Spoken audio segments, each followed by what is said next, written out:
This is a guest room in my cabin. And my cabin happens to be an older wood structure. And the interior of my cabin is not finished off with drywall or plaster, but is finished off with these boards. And that's the board. And this particular board is called a batt. And what it does is it covers up a seam between this board and this board. And when you have a building that's built like this is how the trim should work. Down there at the base, the baseboard should be thicker than the batt. And as we come up, the same should be said about this trim up here. It should be thicker than the batt. The batt should dead into it. The doors are simply trimmed out with flat boards. The leg on the side of this door goes all the way down to the floor, and the baseboard butts into it. Up here at the top, the head of the board should be over the leg. It should be slightly longer. Let's get up there. It should be slightly longer.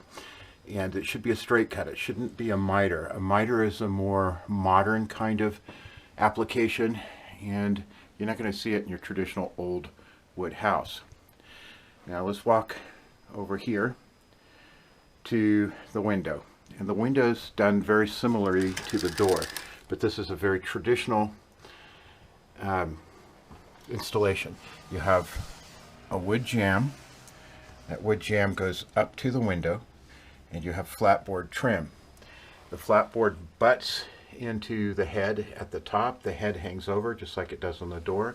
When it comes down to the bottom here, the sill should actually go out and around. This should be slightly hanging off. It should have a little ear on the that leg board.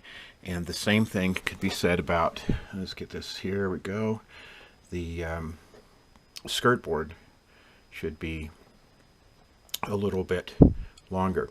Now this is done in rough sawn. When we redid it, we did it in rough sawn because we wanted the cabin to look pretty rough.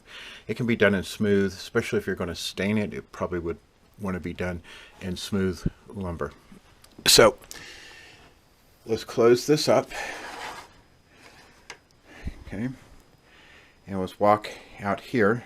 We're still doing a little bit of work in this hallway up here. We haven't caulked and painted and finished all of that up. That's all right, but this room we finished up a while ago. And this has a detail that's kind of common when you have these large vaulted ceilings, and that's again a tongue-and-groove wood ceiling, and that's down here at the top of the wall. And at the top of the wall you have kind of a sill arrangement. This particular ceiling has pretty big beams in it, so the sill gets pretty deep. But if it just came down a little bit, it's very common, it's not absolutely required, but it's very common to have a little sill, a skirt, and then a place for your vertical boards to butt into. And it can be, again, it can be as thick as it needs to be. It doesn't have to be as deep as this. It can be a little board, it can be a very deep board, or it can be non-existent. This board could be mitered and put in, but this does give us a nice little detail.